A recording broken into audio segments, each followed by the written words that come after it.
Ez alkalommal a természetes kőről, a mészkőről beszélnék egy pár szót, a megmunkálásról, meg hogy miért előnyös, hogy ha ezzel dolgozunk. Van olyan ügyfél, aki kifejezetten a természetes követ szereti. Nekünk burkolóknak érdemes, hogy ha tudjuk ezt a műfajt is, nem csak a greslapot, meg azt a típusú burkolatot, ami azonos méretre dobozokba szállítanak. Mészkövet azt lehet kapni egész nagy táblákba is, 1,5 méter-3 méteres táblákba, és üzembe levágatni tetszőleges méretre. Van amelyik futósoros, mert már kalódázva van apróbb méretre, viszont ennél a műfajnál rengeteg a műhely munka. Itt nem úgy működik, hogy fogjuk a dobozt, kibontjuk és már is kenjük a lapot, megragasztjuk a padlóra, hanem meg kell munkálni a követ, akár csiszolgatni, tömíteni pasztákat, tömítőpasztával.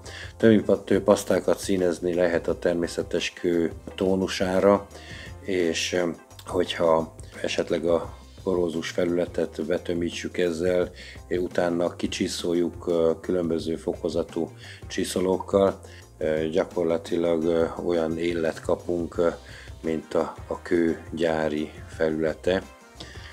Ez egy előnyösebb dolog, mert akkor nem kell cseppentőt vagy különböző anyagból készült vizorokat felszerelni a teraszra, hanem túl lehet lógatni a terasz peremén, és vizort tudunk vágni bele.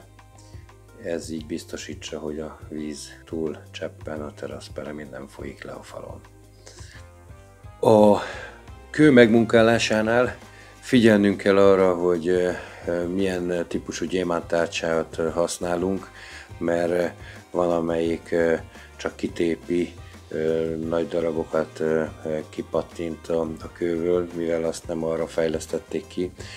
Különböző típusú gyémánt tárcsák vágják a különböző köveket. A mészkőre, márványra különböző, mint a gránitra, meg a keményebb kövekre. Ha van vizes vágónk, akkor érdemes vizes vágóval vágni, mert sokkal szebb lesz a vágásfelület, kevesebbet kell csiszolni.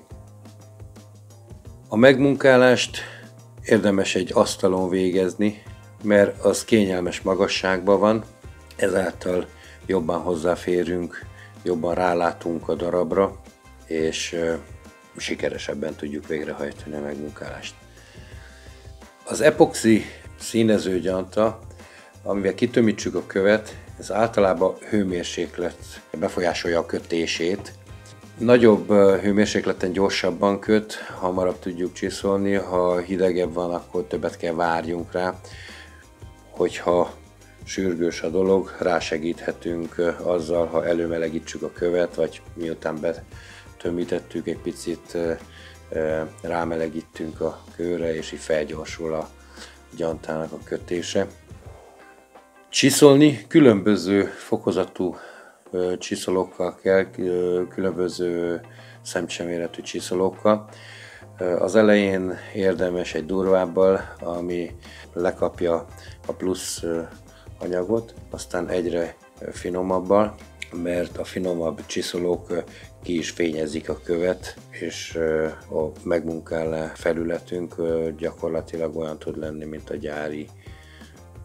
Annak függvényében, hogy milyen vastag követ dolgozunk be, milyet munkálunk meg, annak függvényében tudjuk a vizort kellő mélységre vágni. Egy 2 centis kőnél maximum fél centi mélyre vághassuk, mert a természetes kőnek nincs olyan tartása, mint az égetett kerámiának.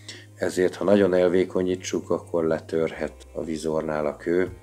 Csak fél centi mélyre vágjuk be a vizort. Egy 3 centisnél vághassuk egy picit mélyebbre is, meg szélesebbre is, aznak nagyobb a tartása. Akik kővel dolgoznak, Azoknak érdemes megtanulni a sarokcsiszolóval fordítva vágni, mert a természetes kőnek nagyon nagy mennyiségű pora van. A vágás során általában a tárcsa is vastagabb, amivel a természetes követ vágjuk, és vastagabb hornyot hagy maga után, így nagyon sok por termelődik, és ha nem tudunk fordítva vágni a flexel, az összes port magunkra dobatjuk a száraz vágás során.